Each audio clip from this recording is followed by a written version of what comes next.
called Bred Foods. Today we're going to show you how to do our bread. So here we have frozen bread dough. I love this product. Space saving, time saving, natural, dairy free as a matter of course, sugar free as a matter of course.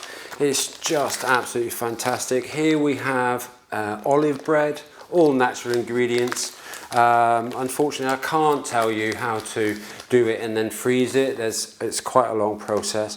But one of the reasons we do this is because bread is so difficult to make. There's something like 14 steps to making homemade bread. Our process, there's about 4 more on top of that to get it to be able to sell it frozen to you. So what you need to do first and foremost is we need to take it out of the packet, and that's what I'm going to do now.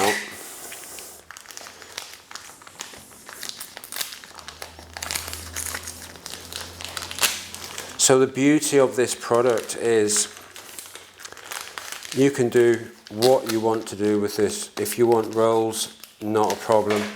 If you want a tinned loaf, there we go. Don't flour your surface with this, it doesn't need it. You want to have a clean surface for this, no flour, because it hinders you when you come to roll this product.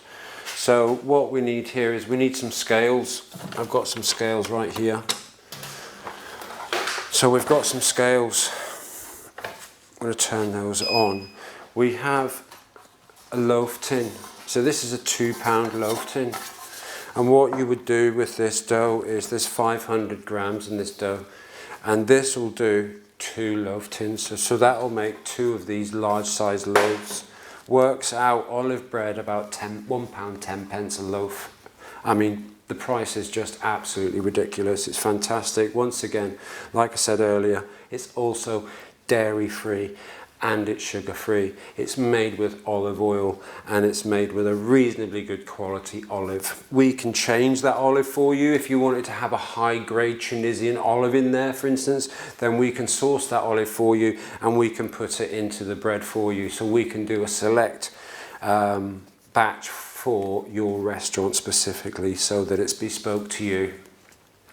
We also do walnut, we do sunblush tomato, rosemary, burnt onion, goat's cheese. There's lots of different varieties that we do. We also do spelt bread, which is a form of gluten-free bread, but unfortunately it does have a small amount of gluten in it, but it's 100% wheat-free.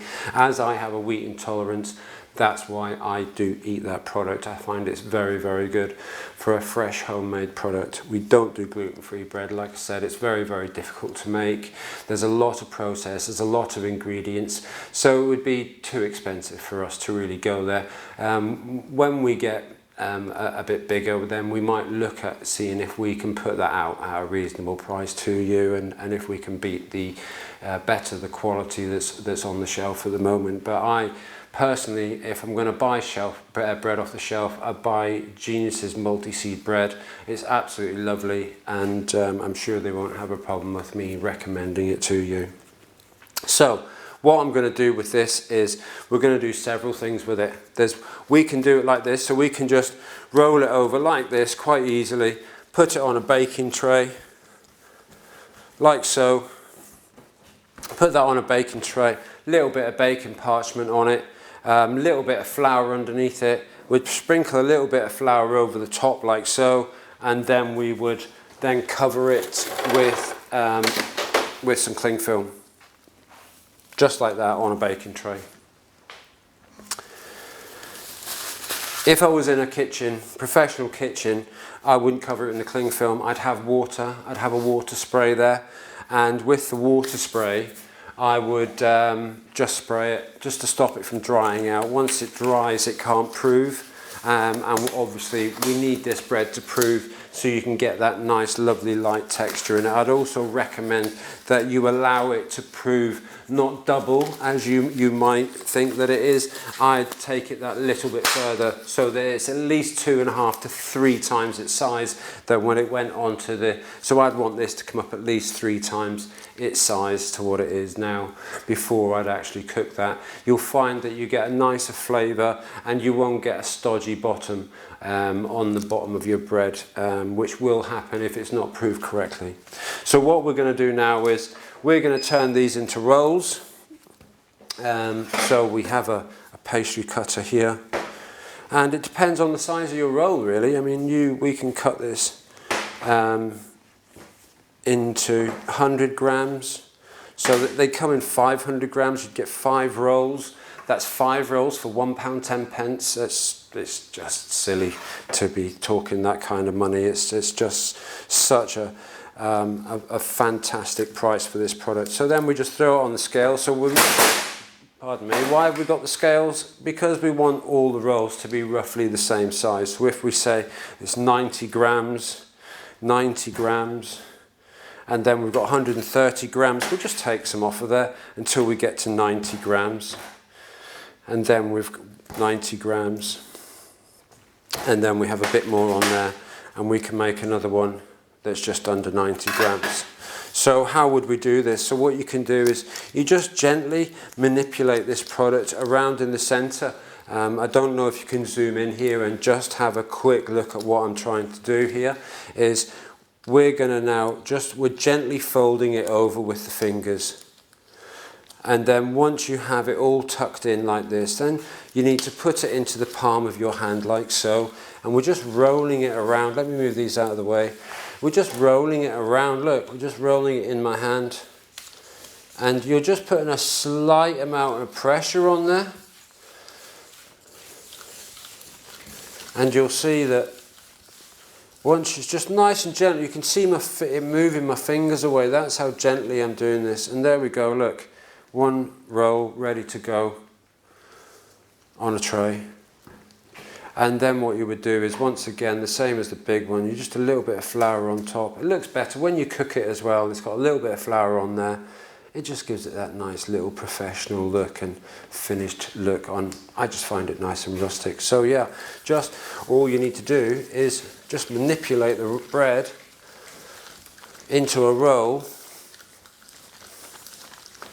If you're going to do a tinned loaf, you could actually do it like this. Just in with the bread dough, like so. Just push it down into the loaf. You'd obviously line this with baking parchment. And you do that the same way that you do the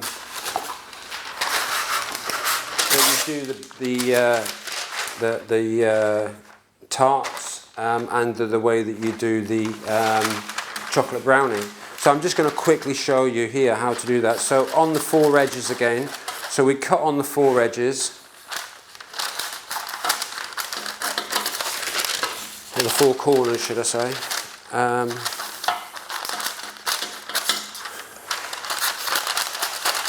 Like that, and then straight down in. Remember, pull the centre one out and then let the other 2 fall down beside it. You can, if you wish, you can cut around here, that's absolutely fine, but you don't need to. And then just put your dough inside,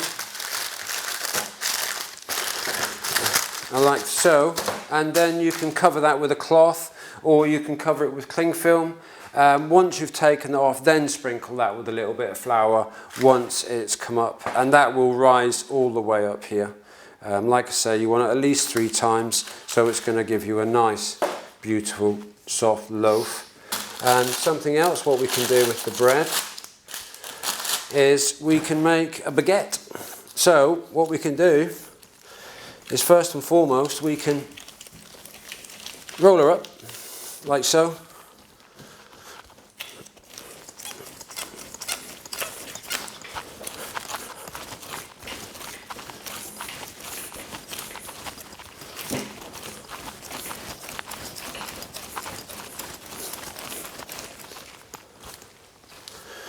And then you could just score let it prove, and you have baguettes, really. I mean, you could do that, small baguettes, sort of hot dog size. You could do, this will obviously expand 3 times the size of what it is now, so you could do these a lot smaller. Just keep in mind that they are going to come up 3 times the size of what they are.